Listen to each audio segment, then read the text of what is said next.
Hey guys, the show is about to begin. It's starting at exactly 8:30. Welcome to Dapstrem Entertainment.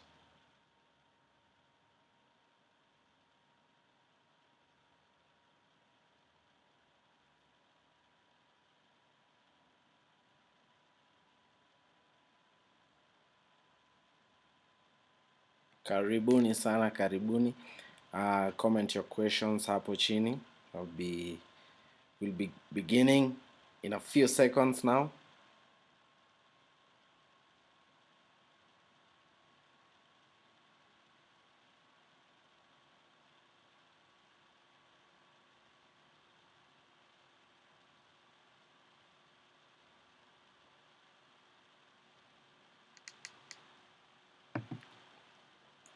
Hey, hey guys, welcome. This is your boy Merrick from Dapstrem Entertainment, an artist content manager. Of course, we are live from Dapstrem Entertainment right here. And today we are beginning our podcast, the Music Business Podcast, episode 1, live session. And today our discussion is are albums good for Kenyans? Are albums good for our Kenyan artists? So hapa nitakuna kuchanua how to go about the music industry in Kenya and the little or the experience we have we can share here. So I'll be accepting questions on the comment section. Of course, you can comment your questions, and I'll be here to answer them.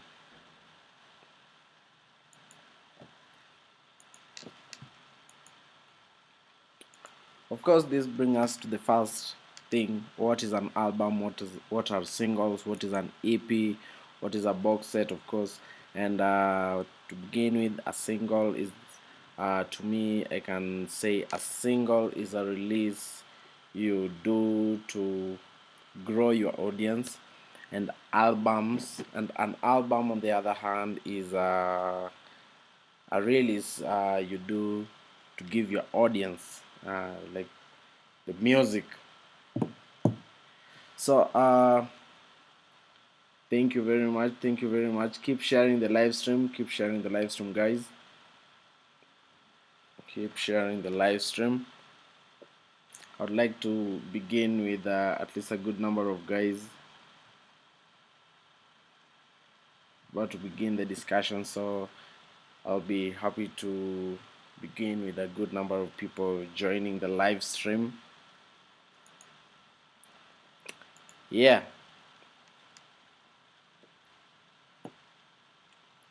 Thank you, thank you, thank you. What genre do you do if you're an artist on this live stream? Let me know, let me know. Niambie unafanya which kind of music. Utakuwa naji it will be good interacting with artists pia, si tu watu wa kawaida, but fans pia ni vizuri mkue around.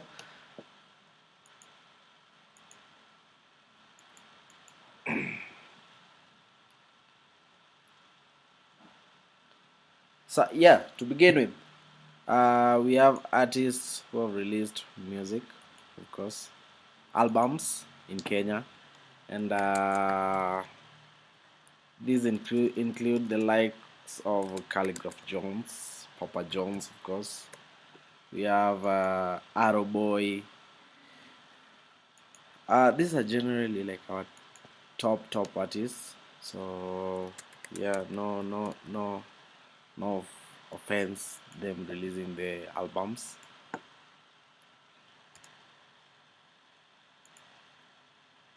The question is it really important at this moment? Yeah, let us let us know your thoughts in the comment section.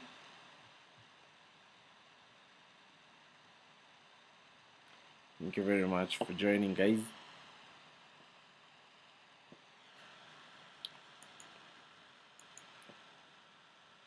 So as the thumbnail speaks, yeah, of course, have our top album versus singles as the topic. And right now we begin on a serious note.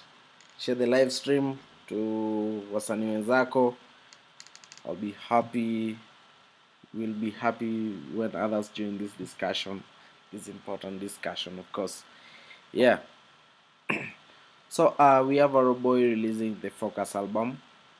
We had Calligraph Jones, Papa Jones mwenyewe releasing the Invisible Currency album, and we had Otile Brown releasing the Upton Flex EP. All the albums are dope. Hatuwezi pinga, all these albums are dope. Yeah. But we have an artist like Arrow Boy. So on this discussion with the album, I don't want to get personal with anyone, but we just want to speak facts, like what someone has done best, and who is another person really ready, like to release an album yet,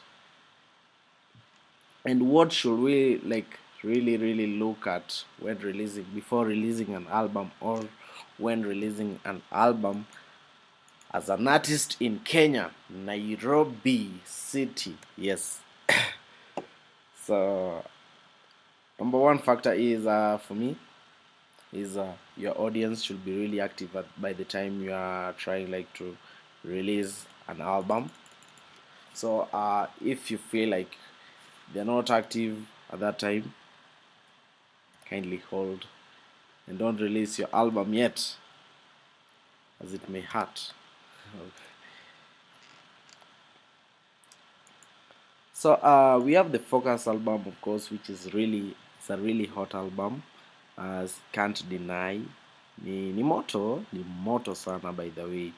If you've not checked it out, you should like check it out. And then we have Invisible Currency Pia, which is a really hot album. We have the Upton Flex, Otile Brown never disappoints. But the discussion begins at this point of the three albums. Well, we have Focus really didn't do well on YouTube, because that's like ile ground yetu ya kuona who does the best, who doesn't do the best in numbers. And we have Invisible Currency, which I guess is fairly doing now. And we have Upton Flex, which imepunguza numbers za Otile Brown. I don't know why. Reason still I don't know. Yes. Then we have artists releasing singles. Tuko na really up talents zenye zina come up, kina Iani, kina, you know, people trending on TikTok, and even how to trend on that TikTok in the first place. It's a big discussion which you'll get ahead in in our discussions on this podcast. Yes. So how to get your music there? I know the artists with all those questions: how to make money out of your music, of course, how to distribute your music, how do you get your music on iTunes, Boomplay, Spotify. Yeah. So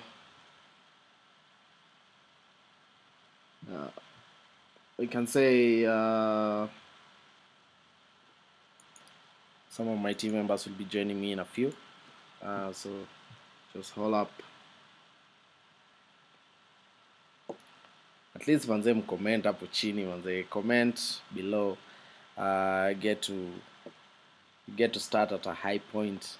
At least we'll be doing this almost every day. Every week we'll be having such discussions yenye at least to chanuane. Is it something good for us? Is it something not good for us yet? Ama ni tunapelekana tu na mbogi. So I'm going ahead straight on to youtube.com, where we are going to view some of these numbers.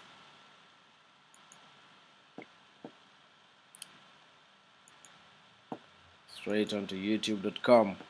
We are going to have a visual of the numbers, so you don't have to really get out of the live stream to check the stats, and takuwa tu tunapitia. So like the number one, let's start with the Arrow Boy, because Arrow Boy, them call me Arrow Boy. So yeah, Arrow Boy released an EP about a week ago. It's a hot album, I can't deny. I can't deny it's a hot album. A month ago, sorry. The Focus album was here, and we saw the Harry and Yadi Otile Brown was like, Arrow Boy released a song yenye haikuwa imekamilika, the collabo they did with Otile Brown, just to at least hype the numbers. We can see this is an album of how many songs? 1, 2, 3, 4, 5, 6, 7, 8, 9, 10, 11, 12, 13, 14 songs. 14 songs. The leading song has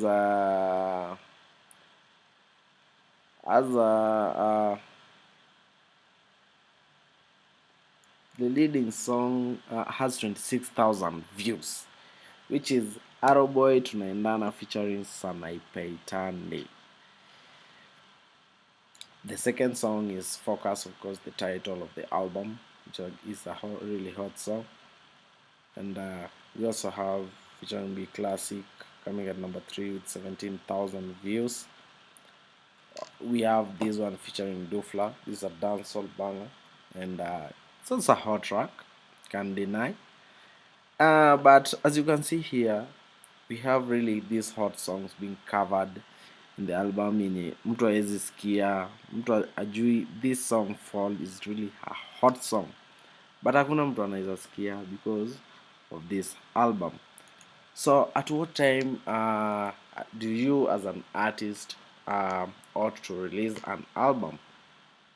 According to me, if your audience is really ready for an album, you should release an album. When making music, don't make music for yourself. Make music for your fans. Make music for your fans, not yourself. And of course, making music for yourself means unaenda kwa studio, una vibe to a song, unasema this song ita hit. Then you know what? Disappointment inakupiga hapo. Ile unafunza Nairobi, fans wa Nairobi hawachekangi na watu. If it's a boring thing, of course they'll tell you this is boring, this is not for us. Tunataka kitu yenye ni yetu. And Nairobi itakufunza ile kitu kama utavibe tu ngoma yako peke yako ukienda studio. So just make sure when you're releasing the song, release the song for the people, not for you as an artist. Yes, release it for your fans. When deciding on what to release for your fans, of course, check your geographical location, check the age of your fans, check who are they generally. If you know you do music for people under 18, don't release music wakiwa shule. Release music when they are out of school, and utakuwa umejifanya favor kubwa sana. Yes. So albums inafunza watu adabu Kenya sana. Yes, inafunza watu adabu Kenya sana. As you can see, inafunza watu adabu. You can see Arrow Boy, this album could have done really well. Angezifanya as a single. Imagine you releasing these all singles.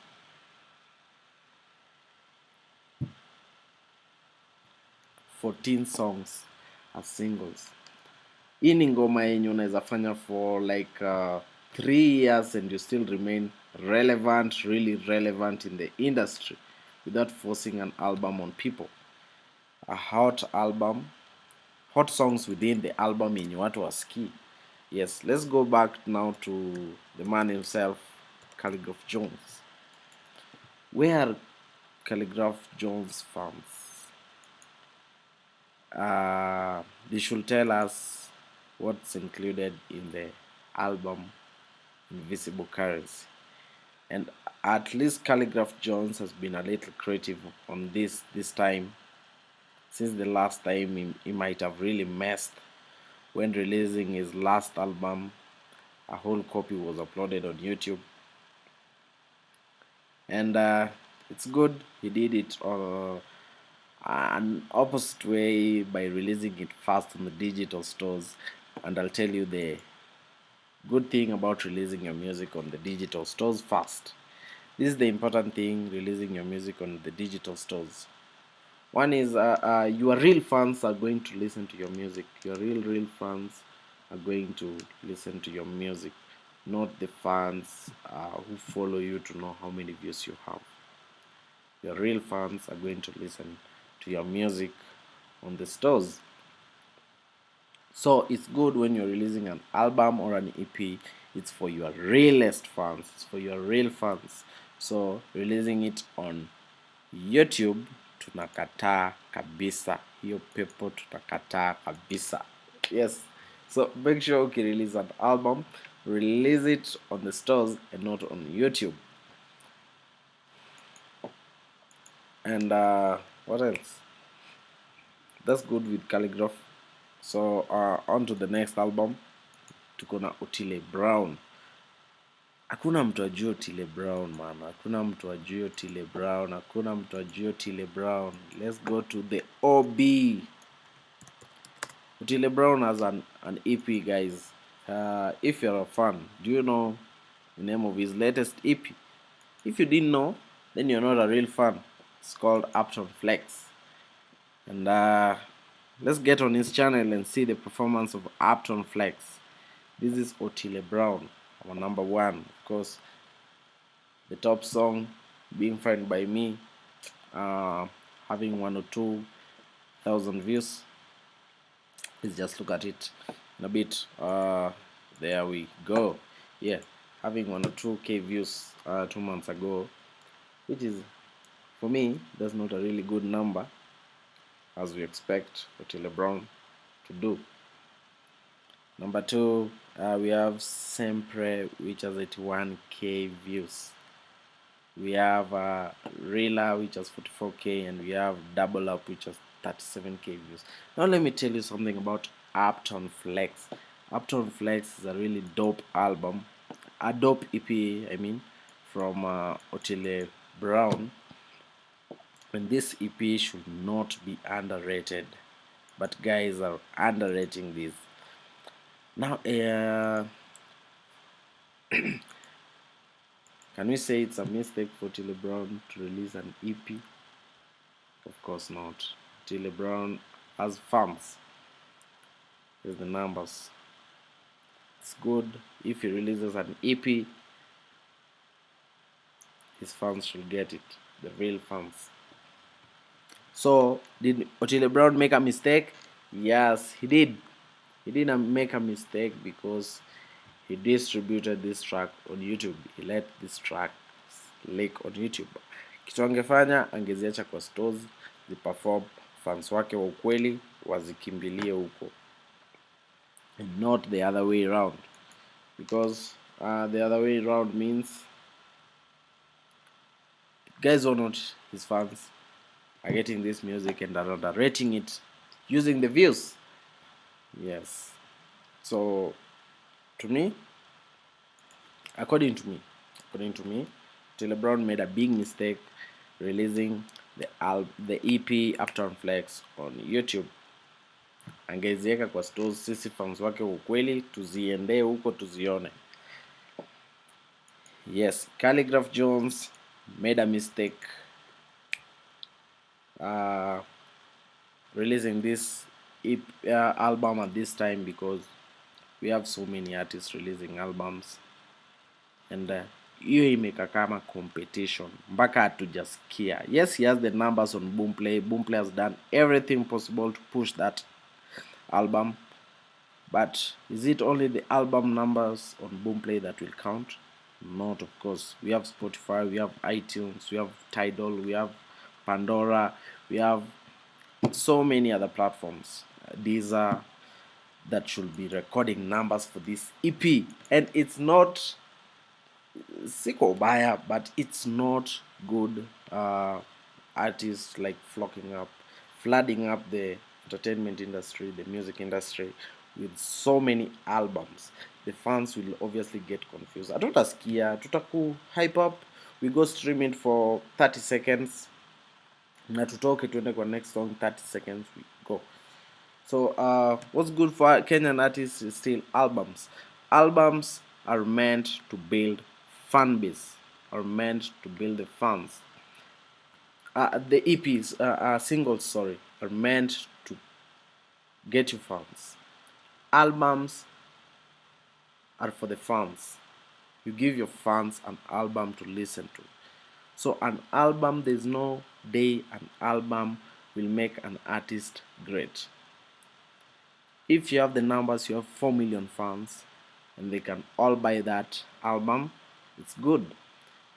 If you have artists, fans who only stream your music, give them singles. So for the Kenyan market, hakunanga fan base. Jenga singles, jenga singles. Watakurespect na the singles. No one's give a shit about albums. Yes, in Kenya.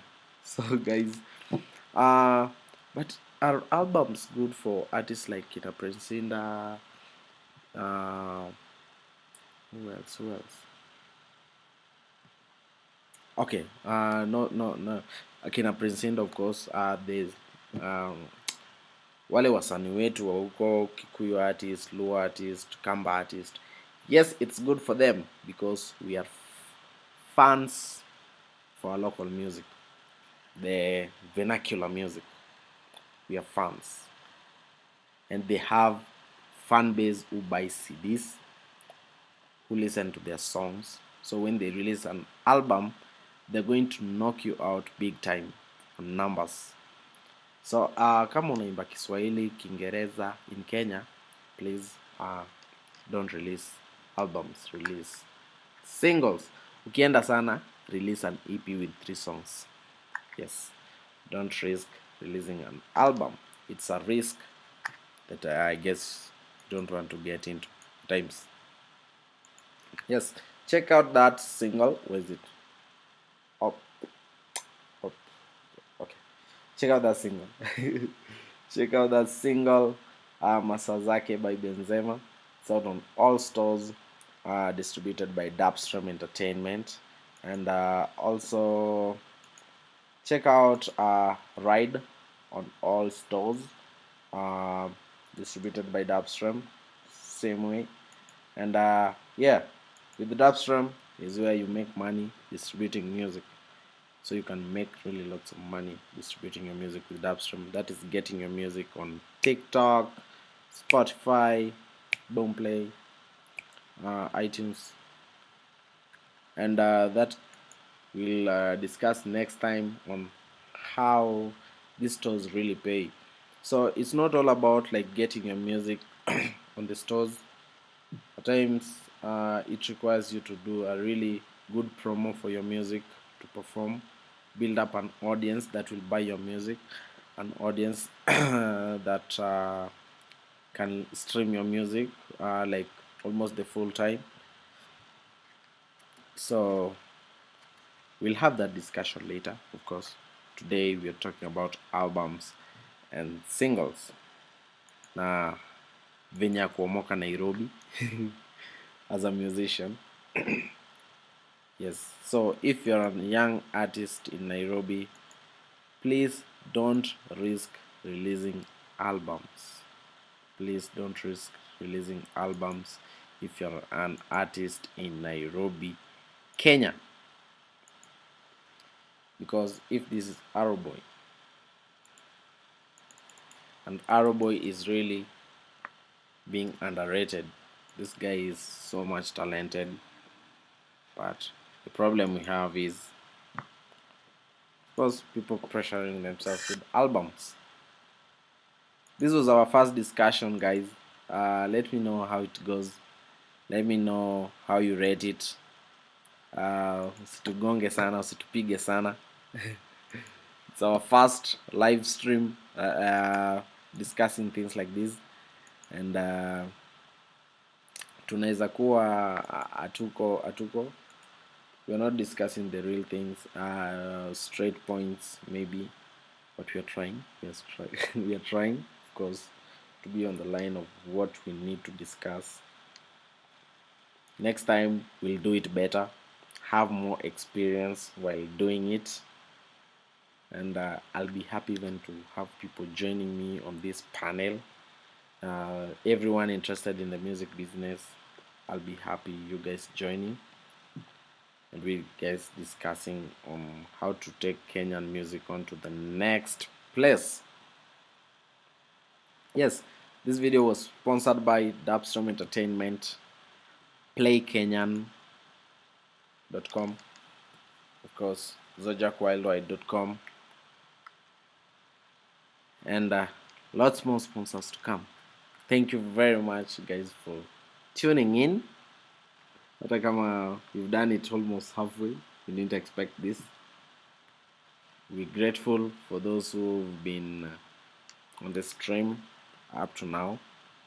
We are discussing about singles and albums.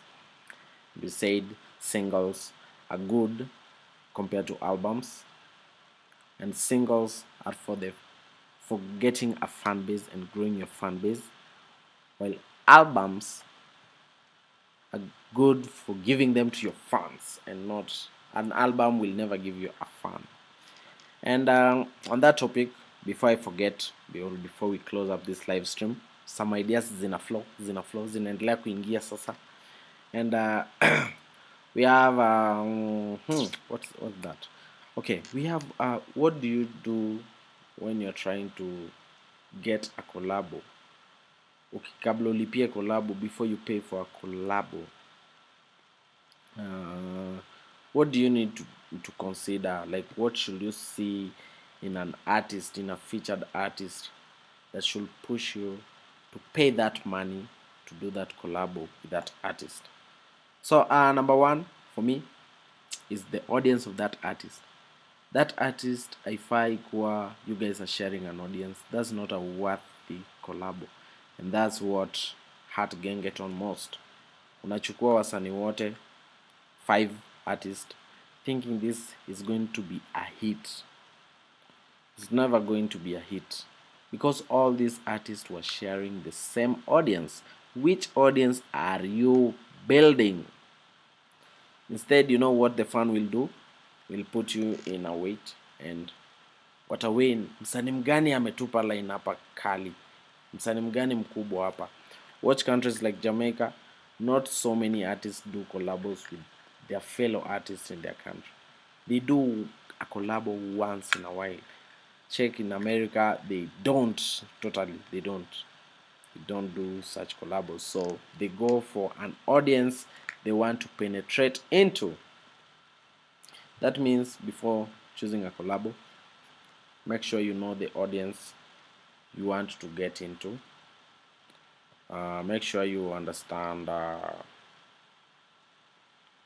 style you want to get into, because after acquire audience here, the featured artist, will be required to be consistent to maintain that audience, because ama tutatoroka turudi.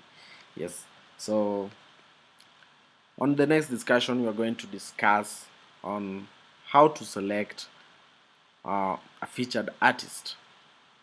Yes, who to select, how to select, what to see, the what, I don't know. Guys, comment below tukwe pamoja on this. Till next time, thank you very much. Hapa tutakuwa tunafunzana kwa Sonko Nairobi using by releasing your music, of course. Music Business Podcast, Dapstrem Entertainment. Just make sure to find this episode on www.playkenyan.com. Yes, so thank you very much, guys, for tuning in. So our first live stream, our episode 1 on discussing albums versus singles. Next time we're going to do it better right here in Dapstrem Entertainment. Thank you.